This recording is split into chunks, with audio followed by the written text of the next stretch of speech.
नमस्कार दोस्तों, आपका स्वागत है यूनिक में।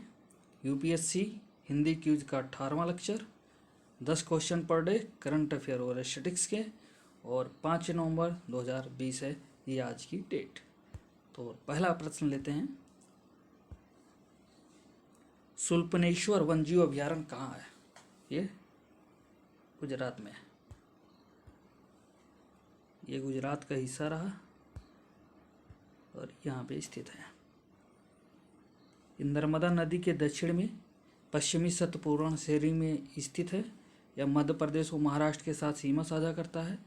मिश्रित शुष्क पर्णपाती वन, तटवर्ती वन, आर्द्र टीक वन के कुछ क्षेत्र, कृषि क्षेत्र और 2 जल भंडार स्थित है इस वन्यजीव अभयारण्य के।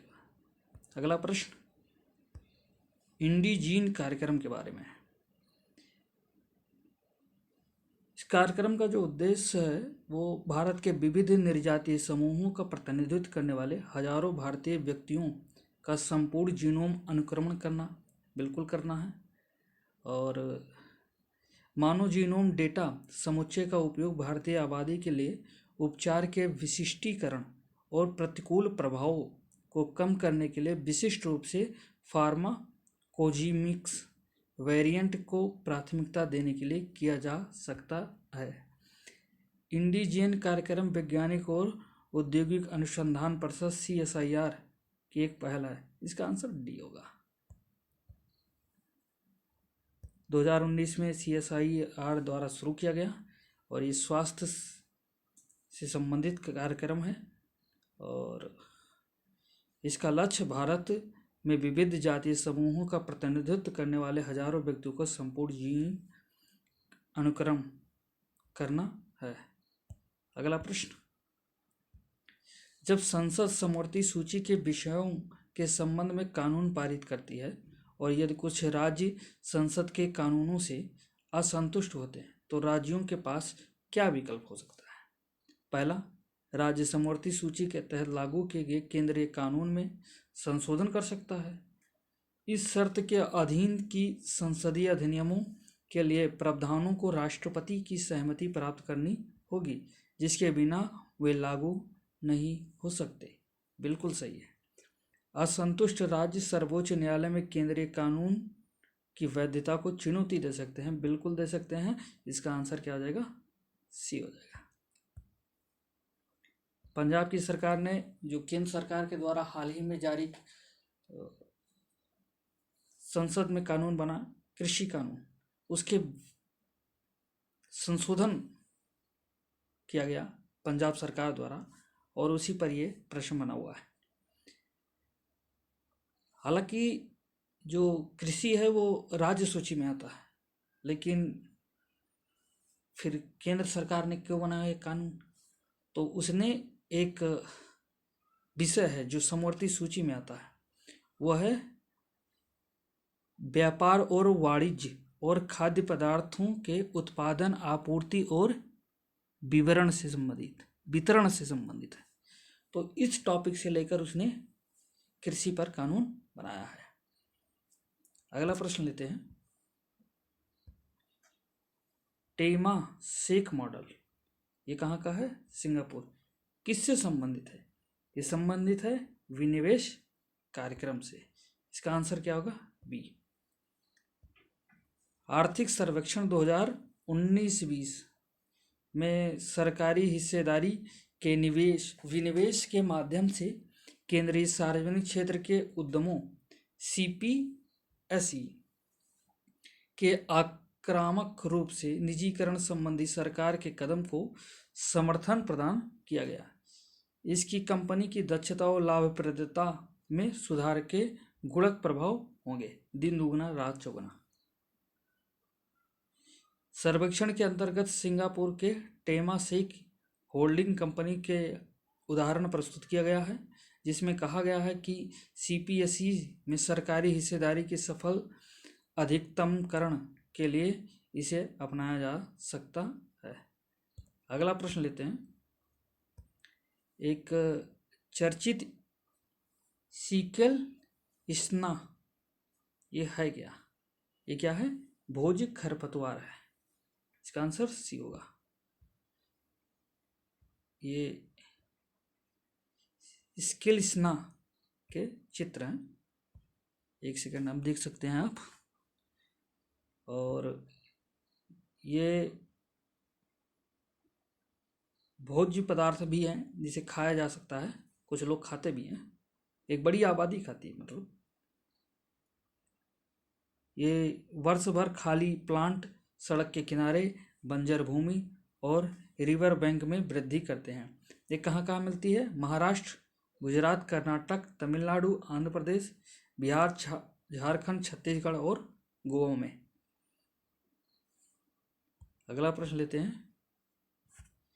एक पारिस्थितिकी तंत्र का ऊर्जा पिरामिड सदैव सीधा होता है और ऊपर की ओर संकीर्ण होता जाता है। बिल्कुल सही है, ऐसा ही होता है।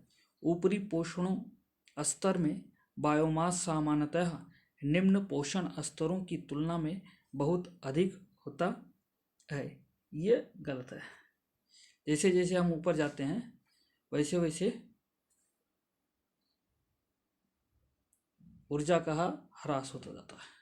तो इसका आंसर क्या होगा? ए। ये रहा ऊर्जा का पिरामिड। एक सेकेंड।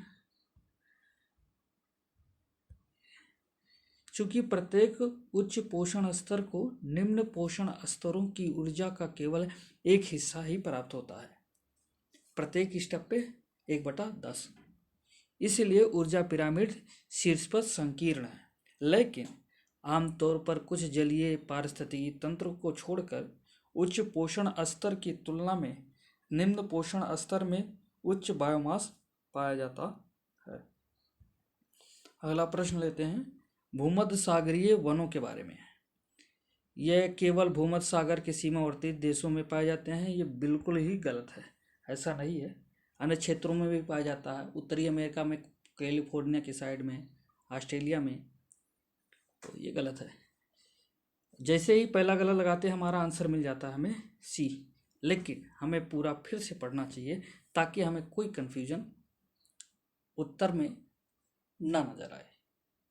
इनकी मोटी छाल और मोम वाली पत्तियां होती हैं और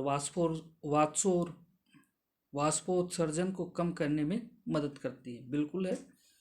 भूमध्य सागरीय वन फलों की खेती के लिए विश्व के फलोद्यान के रूप में जाने जाते हैं। बिल्कुल। और यहीं पर वो क्षेत्र है जहाँ पे दारू, शराब काफ़ी फेमस है, वहाँ की वाइन वगैरह टाइप की। तो इसका आंसर हमें सी मिलता है। भूमध्य सागरीय वन भूमध्य सागर, मध्य चिली, दक्षिण पूर्व पश्चिमी एशिया, ऑस्ट्रेलिया, अफ्रीका के आसपास के क्षेत्रों में पाया जाता है। इनके मोटे छाल और मोम वाली पत्तियां होती हैं, वाष्पोत्सर्जन को कम करने में मदद करती हैं। इन विशेषताओं के कारण भूमध्य सागरीय वन अपने आप को शुष्क ग्रीष्मकाल के लिए अनुकूल बना लेते हैं। भूमध्य सागरीय वन फलों की खेती के लिए विश्व के फलोद्यान के रूप में जाना जाता है। लोगों ने खेती करने के लिए यहाँ के प्राकृतिक वनस्पतियों को समाप्त कर दिया है, जिससे पर्यावरण पर हमें नुकसान झेलना पड़ रहा है। ज्ञातव्य है कि खट्टे फलों जैसे संतरे, अंजीर, जैतून और अंगूर की खेती यहाँ पर आमतौर पर पाई जाती है। अगला प्रश्न जैव उपचार के बारे में। जैसे कहीं कोई वेस्ट प्रोडक्ट है तो उसके उपचार के लिए जैविक संसाधनों का उपयोग किया जाए तो वो जैव उपचार होता है।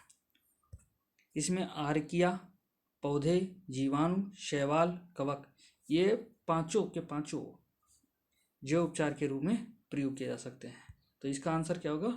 डी। अगला प्रश्न लेते हैं। जल के एक निश्चित भाग में जैविक ऑक्सीजन मांग BOD की मात्रा अधिक होने पर ऑक्सीजन की खपत करने वाले बैक्टीरिया के लिए उपलब्ध कार्बनिक पदार्थ की मात्रा अधिक होगी। ये बिल्कुल सही है। जल में प्रदूषण का स्तर अधिक होगा। बिल्कुल सही है। ये प्रदूषण के स्तर को मापने का एक तरीका है। तो इसका आंसर क्या होगा? सी होगा। बीओडी ऑक्सीजन जो घुलित है की मात्रा का एक मापक है जिसके जल में कार्बनिक पदार्थ को विघटित करते समय एरोबिक सूक्ष्मजीवों द्वारा उपयोग किया जाता है। अगर प्रदूषण ज़्यादा है तो वहाँ पे ऑक्सीजन की डिमांड ज़्यादा होगी।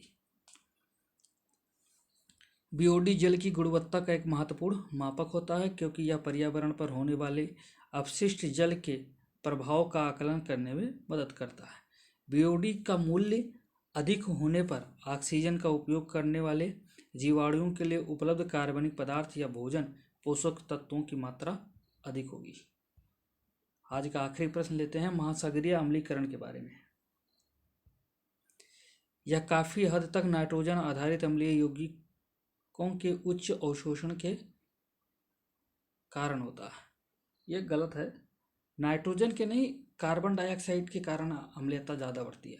नाइट्रोजन से भी बढ़ती है लेकिन थोड़ा कम रहता है। थोड़ा क्या, ज़्यादा ही कम रहता है। बहुत कम योगदान है और समुद्र का अम्लीकरण में नाइट्रोजन का। समुद्री घास अम्लीकरण के प्रभाव को कम कर सकती है। हाँ, ये तो सही है। तो इसका आंसर क्या हो जाएगा? बी। महासागरीय अम्लीकरण से तात्पर्य है समुद्र के पीएच में समय के साथ कमी होना, जो मुख्य रूप से वायुमंडल से कार्बन डाइऑक्साइड के ग्रहण के कारण होता है। नाइट्रोजन युक्त यौगिक महासागर के अम्लीकरण में अल्पतम योगदान करते हैं। समुद्री घास में समुद्र के अम्लीकरण को नियंत्रित करने की क्षमता होती है। तो आज का डिस्कशन यहीं पर समाप्त करते हैं। धन्यवाद।